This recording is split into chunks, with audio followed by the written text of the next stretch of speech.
Well, you ready to jump back in? Okay, let's do this. So if there was any really ambitious part of my program for us, this is it. So let's jump back in. Story number 2. I think this is the least understood part of Hebrews. In fact, I think it's one of the least understood parts of our whole Bibles. It's really, really dense, intricately argued, and it's long. How many expositions were in story number 1? 3. How many are there total? 10. 10 minus 3 equals, whew. Okay. We took about an hour to do 3. Here we go. It easily divides these. Remember, right now we're talking about the section of Hebrews that's bracketed by that big bracket that we looked at. 4:14 to 16, 10:19 to 25. Surround this section we're looking at. Chapter 5, verse 1 through chapter 10, verse 18. It's a big section. We're going to look at it. Inside this section are 7 expositions. They easily divide into 2 parts. We're going to call them acts, A-C-T-S, within which are scenes. Okay, so you'll follow me here. Take a look at the table in your notes. Act 1, Hebrews 5 to 7, summarized. Jesus is the priest we were expecting. That's the summary. Act 1, Hebrews 5 through 7, Jesus is the priest we were expecting, or you could write, we should have been expecting. Act 2, Hebrews 8 through 10, the expositions in Hebrews 8 through 10, summarized. Jesus, this priest, offers the sacrifice we were expecting. Those are our 2 moves. That's what Hebrews is doing. Jesus is the priest we were expecting, 5 through 7. Jesus offers the sacrifice we were expecting, Hebrews 8 through 10. That's our outline. Let's jump in. Act 1, Jesus is the priest we were expecting, Hebrews 5 through 7, scene 1. You with me where I am? Okay. Scene 1, a claim. A claim is made. This is Hebrews 5, 1 to 10. Hebrews tells us that the Messiah is a priest, and right away tells us that this priest solves humanity's problem. Sounds like story 1, doesn't it? Right away, at the beginning of this second story, the author tells us he's a priest, Jesus is, this Messiah, who we've just talked about, who necessarily died in order to restore humanity's lost glory and honor and dominion. This Messiah is a priest, and this priest solves humanity's problem. Summarizes that story we just saw. The key word in this section is Melchizedek. It's right there, the middle of this section, this scene in verse 6. Let's look at it. And he says in another place, "You are a priest forever in the order of Melchizedek." If Jesus is the Messiah of Psalm 110, verse 1, do you remember when he quoted this? Chapter 1, verse 13, Messiah, sit at my right hand. If Jesus is the Messiah of Psalm 110:1, watch this. Doesn't it make sense? He's the priest of Psalm 110, verse 4. It's only 3 verses later, after all. If he's this Messiah, then it stands to reason he's also this priest. And if Hebrews is going to prove that Messiah, Jesus, solves humanity's problem, here he's going to prove it that he solves humanity's problem via his priestly activity. And if you're going to make that argument, then you got to start somewhere. Where do you have to start? You got to show, like right at the beginning, that it's okay, it's scriptural to call Messiah a priest. Because he ain't from the tribe of Levi, is he? How can you say Messiah is a priest? That he's got the right to call Messiah a priest. After all, look what he says in verse 4. No one takes this honor on himself. Hebrews 5, verse 4. but he receives it when called by God, just as Aaron was.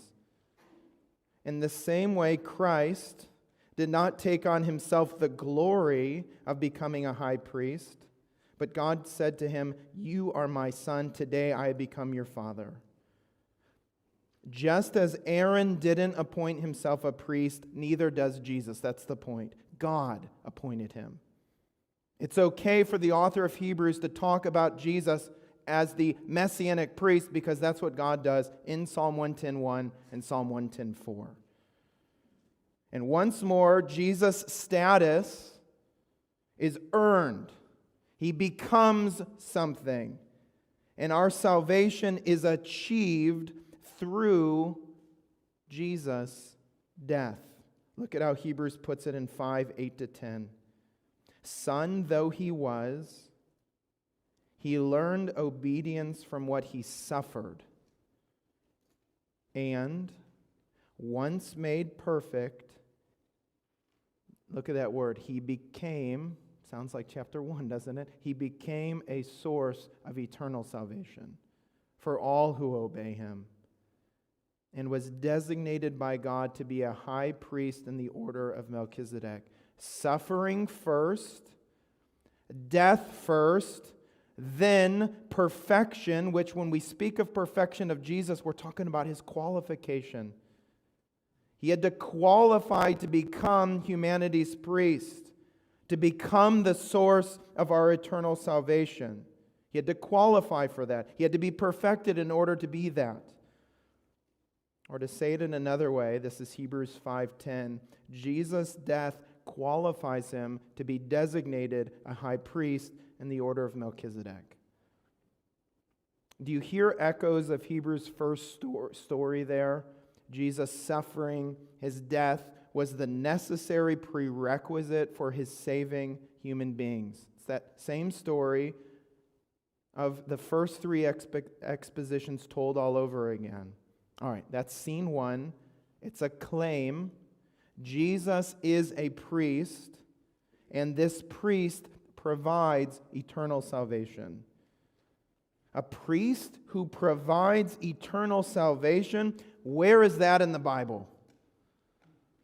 I'm glad you asked. Scene 2, proof. Scene 2, proof. That's what he's doing in this next scene. This is Hebrews 7, 1-10. I think this and the next scene are the two most misunderstood sections in Hebrews. So you tell me if I'm wrong. Scene 2, proof. This is Hebrews 7, 1-10. The key word here is greater. We see it there in verse 7, Hebrews 7:7. It's in your notes. And without a doubt, the lesser is blessed by the greater. That's the key word in this scene of Hebrews. He's proving that the priest provides eternal salvation, and he's starting by talking about the greatness of this priest. Greater, that's our key word. Here, Hebrews proves that Jesus' messianic priesthood, his Melchizedekian priesthood, was expected to be greater than Aaron's priesthood, which is to say, greater than Levi's priesthood. He's going to make that claim.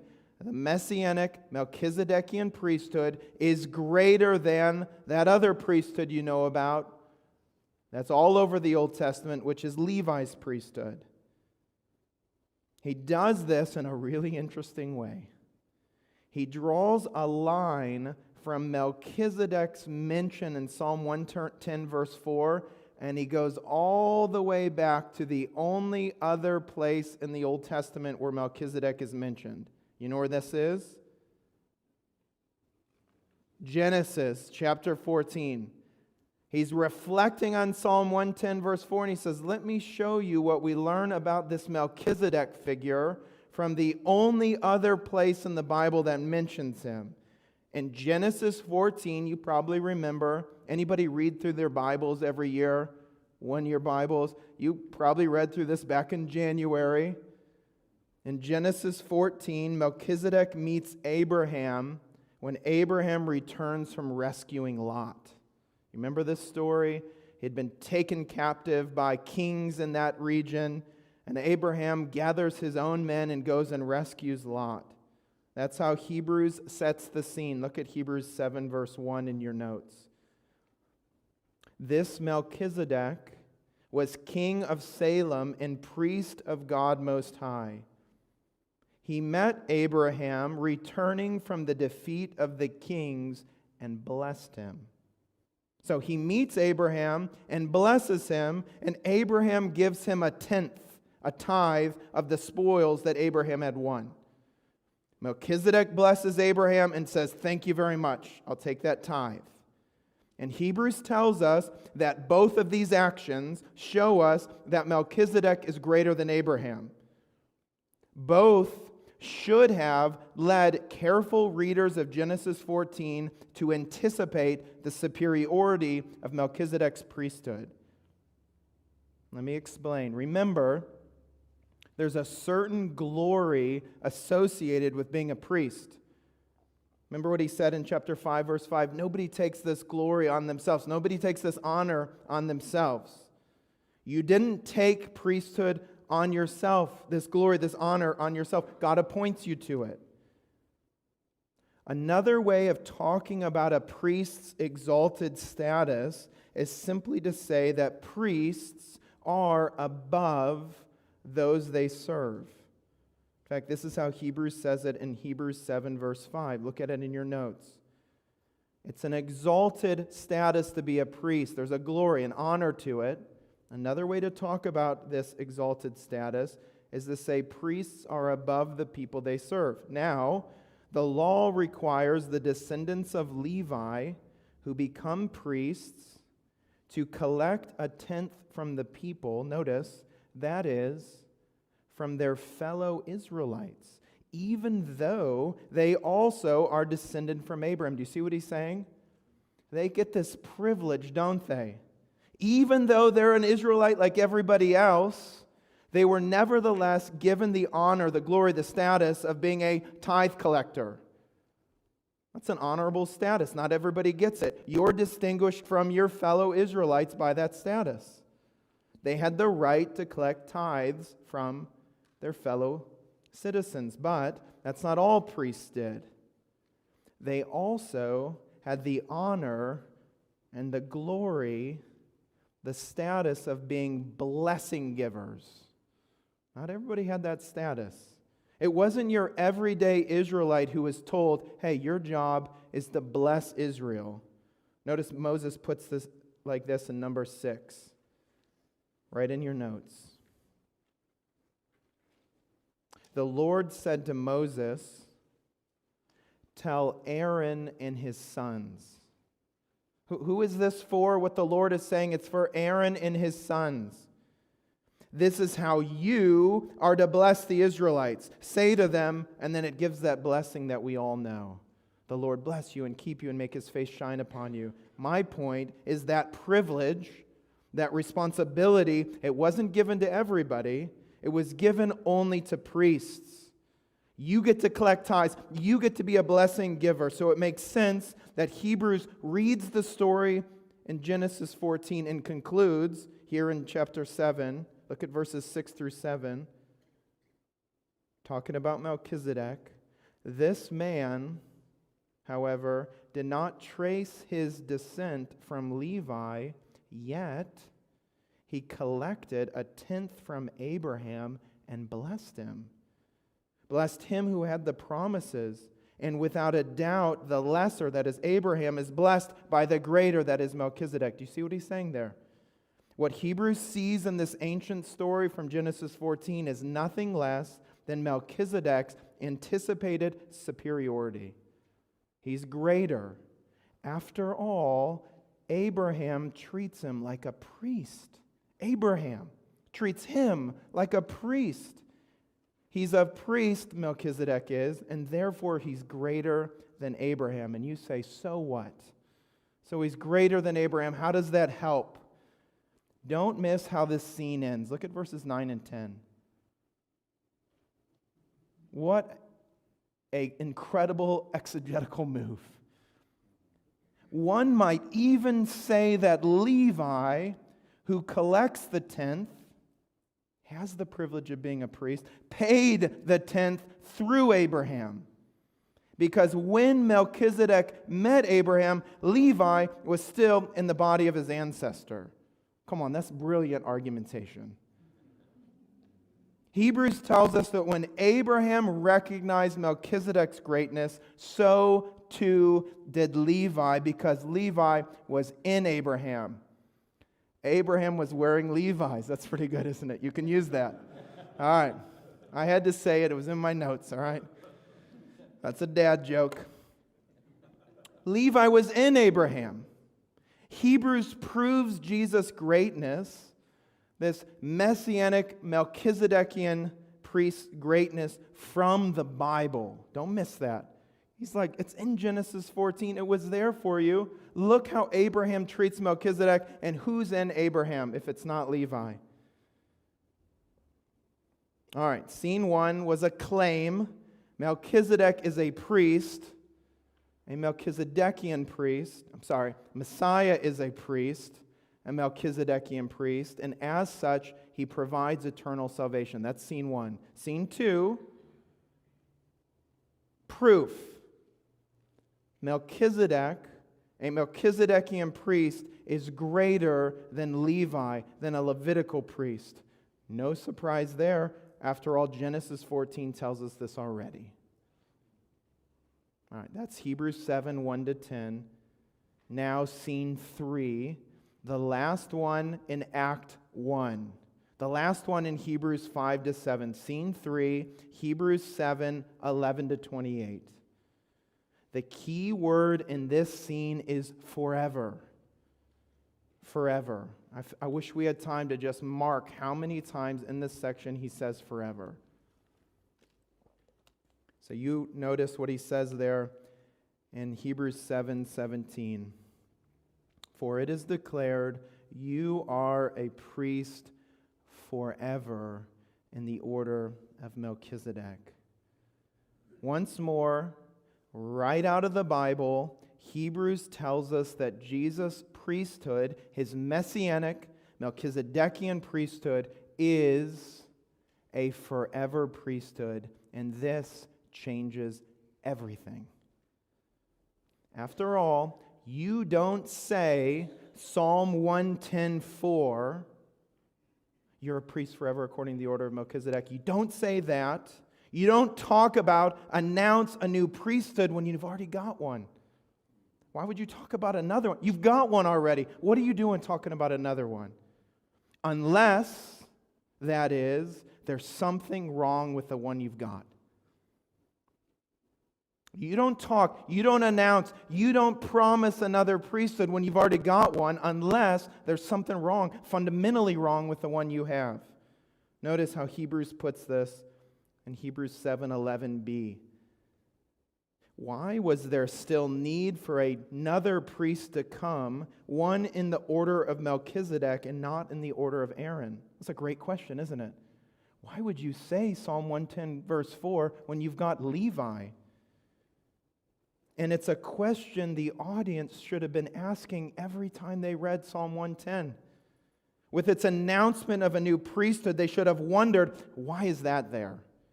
We should wonder, why does God say that? Well, what are priests supposed to do? What's their job?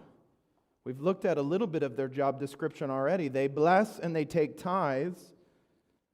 But fundamentally, a priest is someone who's supposed to give people access to God. That's their job. They're supposed to get people from down here, lower than the angels, to up there into God's presence, crowned with glory and honor. That's their job description. In other words, priests are supposed to perfect. When perfection language is used of human beings in Hebrews, it's talking about this, fitting people for access to God. That's what priests were supposed to do. Which gets us back to our question, why talk about Melchizedek when you've got Levi? Notice once more Hebrews 7:11. Now the first part, if perfection could have been attained through the Levitical priesthood, And indeed, the law was given to people to establish that priesthood. Why was there still need for another priest to come? Priesthoods were supposed to perfect. They were supposed to give people access to God, and you can't be in God's presence without perfection. You can't. God doesn't dwell in unclean places. He doesn't. Nor does He allow uncleanness to enter into His presence. You'll remember this was precisely, let me fix this, there we go. This was precisely why God's indwelling presence, His Shekinah glory, left Israel in the 7th century BC. Remember in Ezekiel 10, that chariot just sort of, it goes away, doesn't it? Those are wheels. I'm doing the motions, okay? You're like, what's that? We don't dance here. I was just doing the wheels of the chariot. In Ezekiel 10, that chariot rolls out of town, and that chariot represents God's Shekinah glory. And the sad thing is it's saying God is abandoning Israel. His glory, the thing that made Israel, Israel. A light on a hill was God's presence, and God's presence was leaving. Exile to Babylon was bad news, but what made it so bad was that God had left. Ichabod, right? Glory has departed. And that's why even when Israel returns to the promised land under Cyrus, their exile continues. Why do I say that? Because God's indwelling Shekinah glory never came back. It didn't fill Zerubbabel's temple. For God to return to Israel, something had to happen that would fundamentally change Israel's hearts and make them a place with whom and in which God could dwell. And that was something, according to Hebrews, that Levi and his mates, they simply couldn't do. They couldn't fit Israel for God's presence.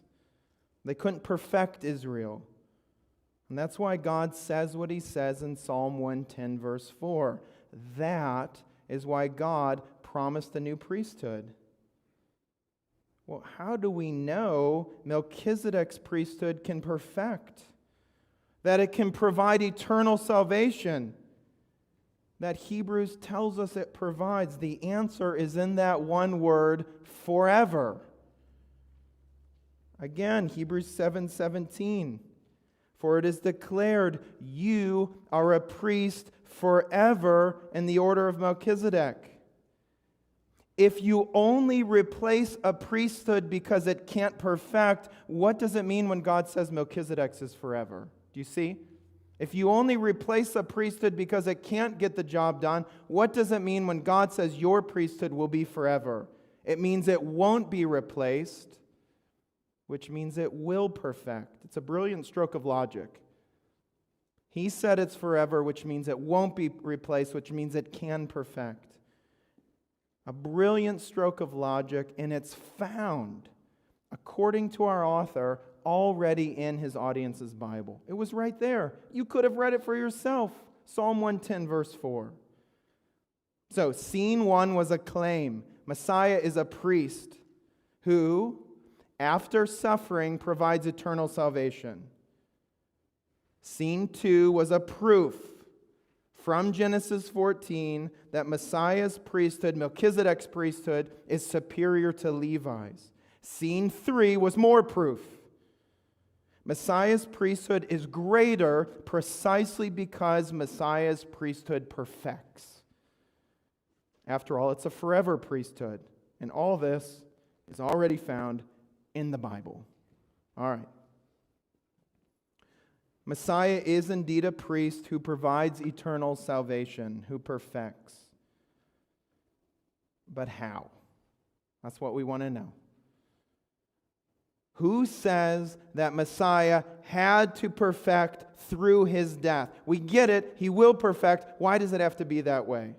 Does it feel like a question we've already answered? It does. That's why I'm saying He tells the same story twice. Once through the broad lens of creation and Adam and new Adam, now through a narrower lens of a priest and a better priest. Why does it have to be that He perfects through His death? We find the answer to that question in the second story's second act. So let's look at Act 2. Jesus, this expected priest, offers the sacrifice we were expecting. We should have been expecting. Hebrews chapter 8 through Hebrews 10. It's one thing to claim that Messiah does all this. It's still another to show that he does it through his own death.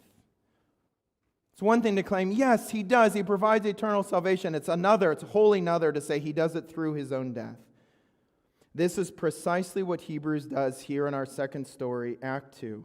He shows how Messiah provides eternal salvation. And once more, he emphasizes that everything I'm going to say is already in your Bible. So 4 scenes, let's look at each. These are the 4 final expositions of Hebrews. Let's march right through them. Scene 1, Hebrews 8, 1 to 13. The key word here is heaven. I would underline this one. We see this key word right away in chapter 8, verse 1. Listen to what Hebrews says. Now the main point, the kephaleon, do you hear kephale, head point? Kephale, head. The main point of what we're saying is this. We do have such a high priest who sat down at the right hand of the throne of the majesty in heaven. We got a priest in heaven. That's an explosive claim. Heaven. Hebrews says this is his main point. It's where we're supposed to focus our energies, specifically on this fact that we've got a heavenly high priest. Why is that so important? Well, who's in heaven? God's in heaven, isn't he? God's in heaven, which is to say this new priest is in God's very presence. He's actually sitting right next to God. Can you believe that? He had the audacity to sit down. Hebrews 8:2 tells us, in the sanctuary, the true tabernacle that was set up by the Lord, not by a mere human being. He's in the true, ultimate, real tabernacle that the one that Moses made was just a copy and a shadow of. He is there in God's presence, seated next to God. This must mean that whatever sacrifice or sacrifices he's offered in that true tabernacle, they have got to be different and better than the sacrifices Levi offered. Because Levi never was able to do that. Hebrews 8:3 says this, every high priest is appointed to offer both gifts and sacrifices. So it was necessary for this one, this heavenly high priest, also to have something to offer. Because that's what priests do. They collect tithes, they bless, but fundamentally they perfect, and they perfect through sacrifice. They're appointed to help people get to God. And this Messianic priest is in heaven. He's in God's very presence. He serves in the true tabernacle. It must mean he's got really, really, really good sacrifices. Certainly better than Levi's. After all, Levitical priests, Hebrews tells us, look at verses 5 and 6, they serve at a sanctuary that is a copy and a shadow of what's in heaven. This is why Moses was warned when he was about to build the tabernacle. Exodus 25, verse 9, see to it that you make everything according to the pattern shown you on the mountain. But in fact, the ministry Jesus has received is, what's it say? Superior to theirs. The superior place, the true tent, requires a superior sacrifice. It requires a superior ministry. It makes sense. But then abruptly, here in this first exposition, Hebrews starts talking about a new covenant.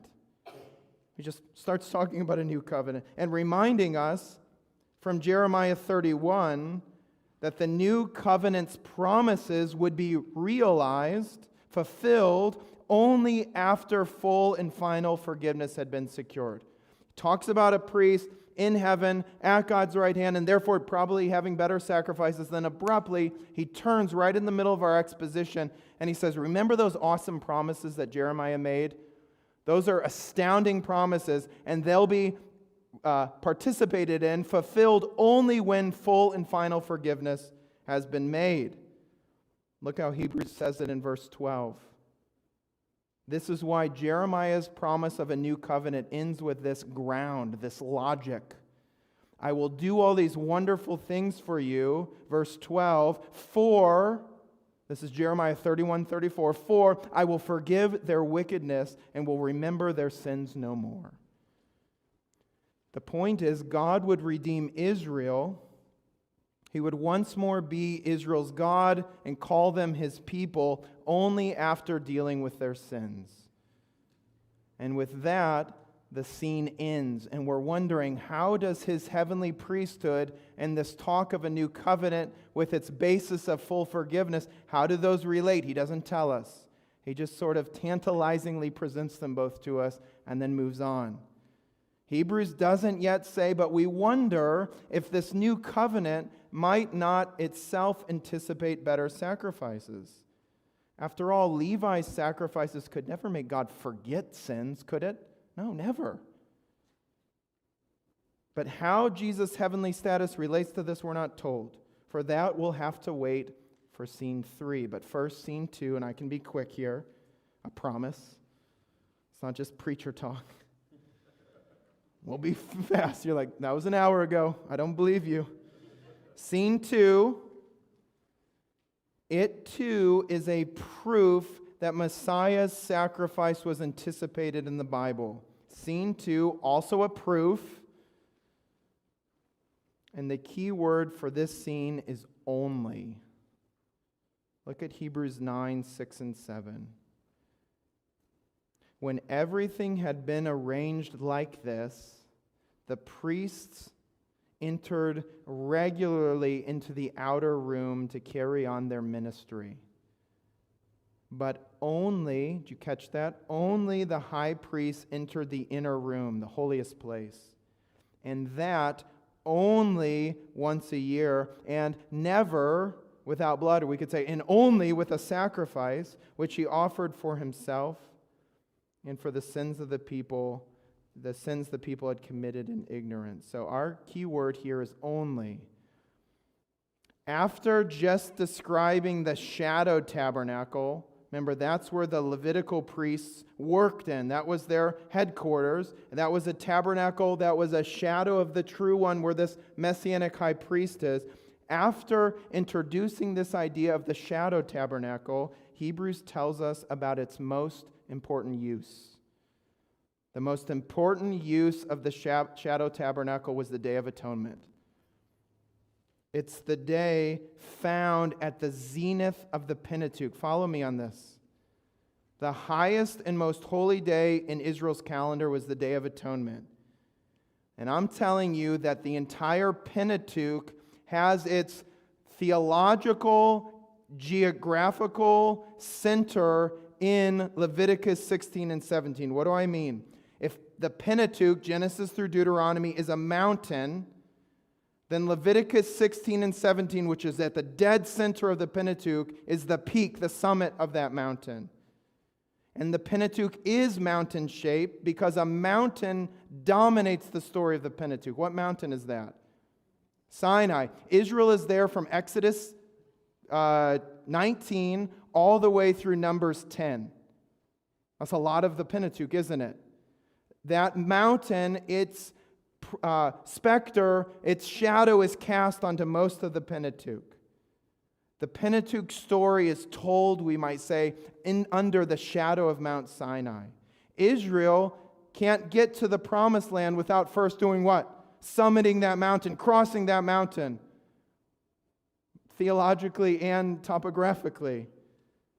Israel can't get to the promised land without first getting past Sinai. And it's at the peak of Sinai, at the peak of the Pentateuch, right smack dab in the middle, Leviticus 16 and 17, and the Day of Atonement, Israel's highest and most holy day. And on this day, Israel's sins were washed away. Why? So that God could stay in the camp. One time a year, we would cleanse ourselves in everything so that God could keep making Israel distinct. What made Israel distinct? God was there. How do you keep God in your camp? You cleanse yourself once a year on this high and holy day. And Hebrews tells us that on this day, this highest and holiest day in Israel's calendar, only one man could enter into God's presence. Only one guy. Only with a sacrifice, and only for a little bit. He couldn't stay there. He certainly couldn't sit. And he sure wasn't bringing anybody with him, was he?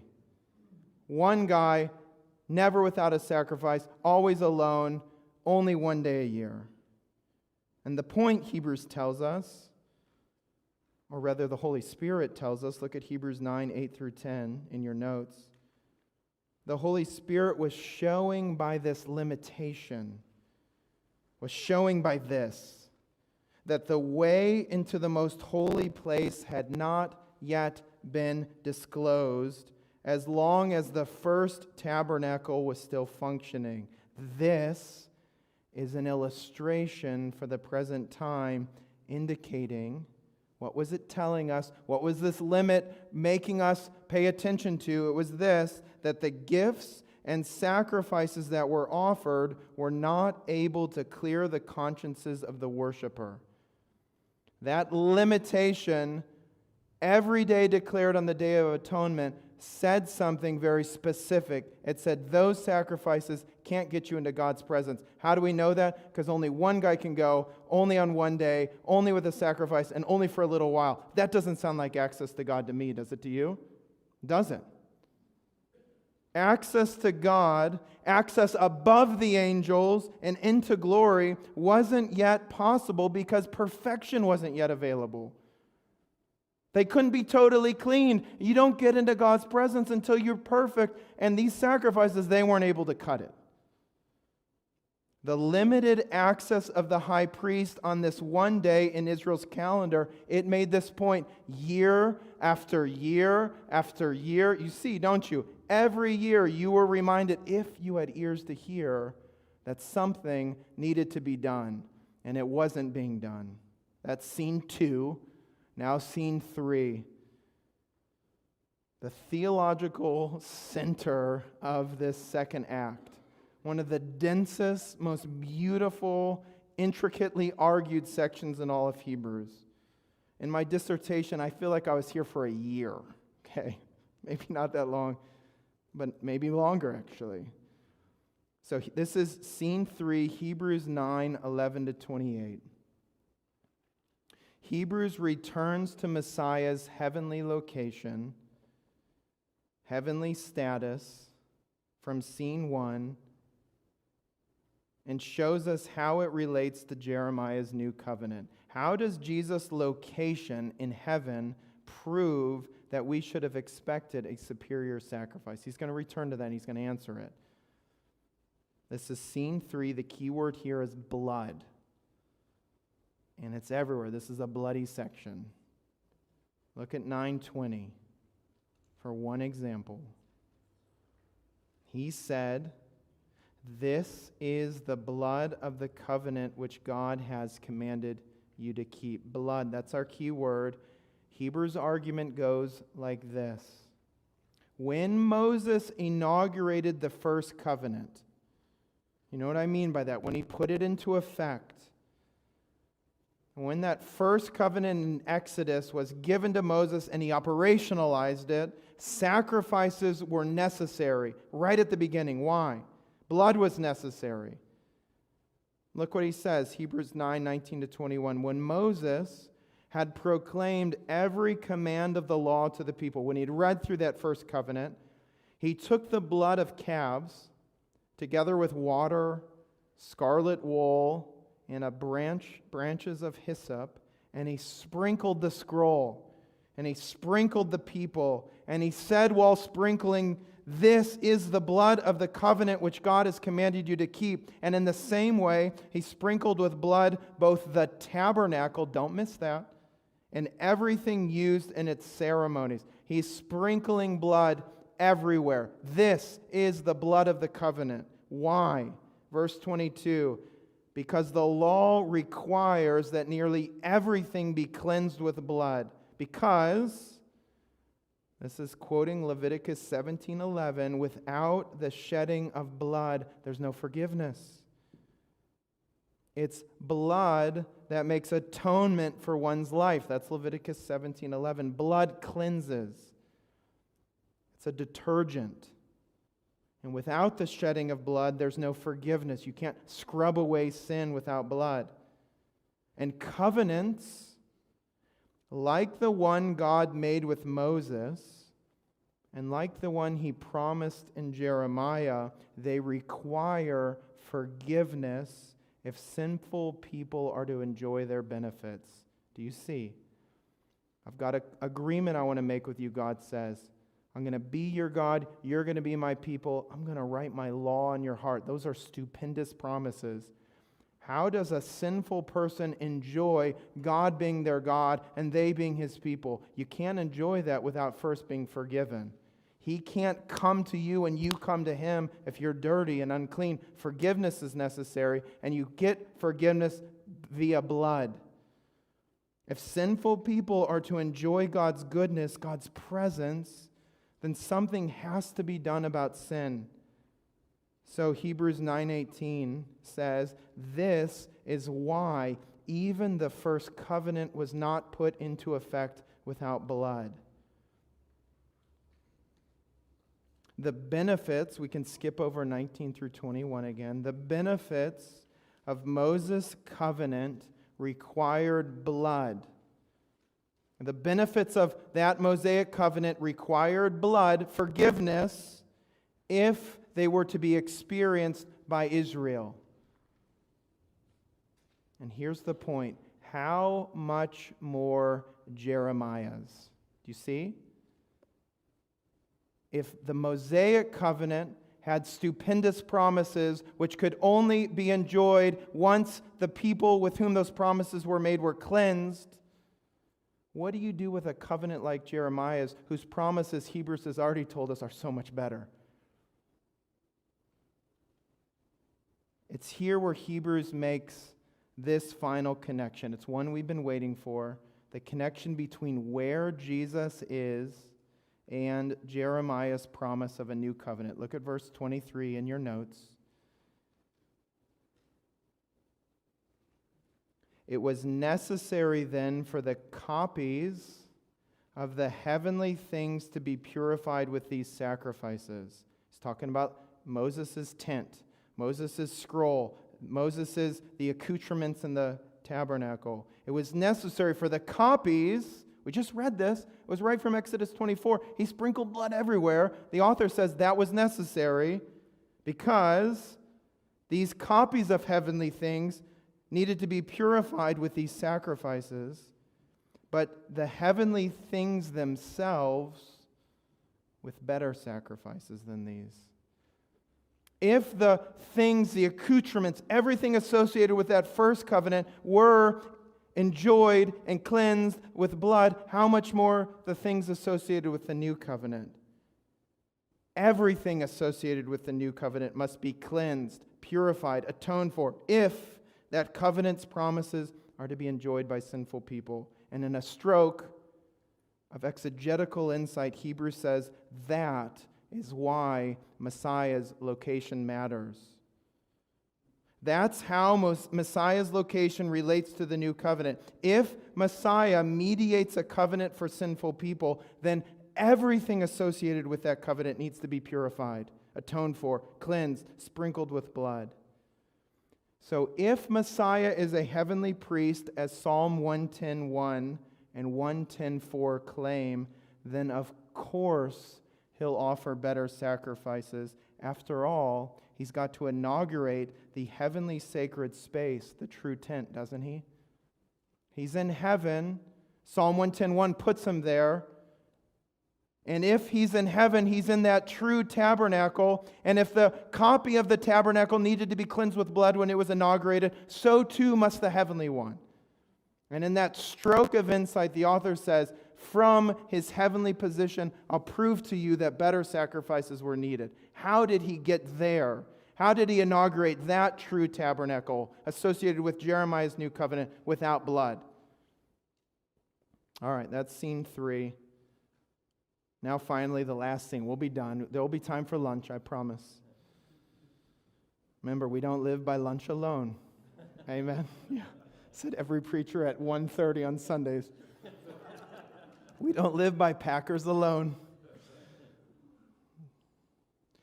Scene 4, final scene, more proof. This is Hebrews 10, 1-18. I can be quick. Just like in scenes 1, 2, and 3, this scene also proves that Jesus' sacrifice was anticipated in the Old Testament. Proves that it was anticipated in the audience's Bible all along. And Hebrews kind of ends with a bang. In rapid-fire succession, Hebrews closes his story with 4 proofs. Here's the key word for each. Felt, body, sat, remember. 4 final proofs that Messiah's self-offering was anticipated in the Bible all along. Felt, body, sat, and remember. Let's look at each. First, felt. This is scene 4, verses 1 through 4. I've got verses 1 and 2 in the notes. Read them with me. The law is only a shadow of the good things that are coming, not the realities themselves. For this reason, the law, with its priesthood, can never, by the same sacrifices repeated endlessly year after year, make perfect those who draw near to worship. Otherwise, they would have stopped being offered. For the worshiper would have been cleansed once for all and would no longer have felt guilty for their sins. Do you see how we just proved that better sacrifices are necessary? He says, you know that nagging feeling you had, let's say, Jews under the first covenant? Remember that nagging feeling you lived with year after year? That proved that your sacrifices weren't cutting it. Your conscience proved that those sacrifices weren't getting the job done. They didn't leave the worshiper feeling cleansed totally. There was always an element of something's not quite right. Something's not yet done. Had Israel felt that, had they felt perfected, then the author to Hebrews says, we would have stopped offering the sacrifice. We would have stopped that holiday altogether. Something better was needed. Our consciences screamed that every year. Second, scene 4, second proof, body. Hebrews 10:5. Therefore, when Christ came into the world, he said, sacrifice and offering you did not desire, but a body you prepared for me. This is Psalm 40. Now, this psalm, when read in light of Hebrews 9:22, which is to say, when read in light of the fact that sin can only be removed with what? Shedding of blood. So if I read Psalm 40 with that in mind, Leviticus 17:11, when I run those two together, then when Psalm 40 contrasts Levitical sacrifices and offerings, when it contrasts this with the Messiah's, the psalmist's body, it turns into a contrast between 2 types of bloody sacrifices. Do you see that? Sin can only be removed by blood. Here the author is saying, I don't want that kind of sacrifices. I want this kind. I want a body. And in light of this, that suggests that Psalm 40, according to our author, when read in the light of Leviticus 17:11, anticipated that the psalmist would offer his body for the doing away of sins. All right. Scene 4, proof 3, sat. He's just ending with a rapid fire, isn't he? I'm going to prove it here. I'm going to prove it there. When they're done, he says, come on, what else do you have to doubt? Do you see what he's doing? Proof after proof after proof. What a great pastor. Third, sat. This is Hebrews 10:11-14. That's the key word. It's found in 10 verse 12. Once more, the author quotes Psalm 110. But when this priest had offered for all time one sacrifice for sins, he sat down. It's awesome. He's reading Psalm 110. He says, there's something else there I want to show you. Don't forget the verb. Levitical priests, they offered endless sacrifices. We just read about that. Jesus, the Messiah, sits. That must mean something. Don't you see? That his sacrificial work is done, that it's finished, that it's tetelestai. It's complete, it's done. I've done it. It must mean, this is verse 14, that by one sacrifice he made perfect forever those who are being made holy. If he can sit, that suggests something about the quality of his sacrifice. And the author to Hebrews says, don't miss that little word sat. Every word matters. All right, fourth proof in the fourth scene, last one, remember. That's the key word, remember. Fourth scene, Hebrews 10, 15 to 18, fourth proof. Take a look, Hebrews 10, 17, one more citation of Jeremiah 31. He says, I want to show you one more thing from that promise that God made through Jeremiah. Then he adds, the author's quoting Jeremiah 31, their sins and lawless acts I will remember no more. If God remembers Israel's lawless deeds no more, that is, if he forgets Israel's sins, then doesn't that presuppose the offering of a really great sacrifice? God forgets sin? Boy, we've never seen anything like that. Every year, our sacrifices are a continual reminder that God hasn't forgotten them. But Jeremiah said God would remember them no more. That presupposes the offering of a really great sacrifice. So Israel's guilty consciences, Psalm 40, Psalm 110, Jeremiah 31, all of these, a panoply of proof that Jesus' sacrifice was exactly what the readers should have expected all along. The long-awaited Messianic priest offers the sacrifice we should have expected. In other words, Hebrews urges his friends to hold on to Jesus. So, that's the story Hebrews tells. Number 2, it's the confession that he wants his audience to hold on to. Don't let go of that. Again, do you see what he's doing? That very thing at the heart of your doubt. How can you tell me the Messiah is a suffering Messiah? He says, I'll help you hold on to that by showing you in text after text after text that claim is precisely what God had said all along.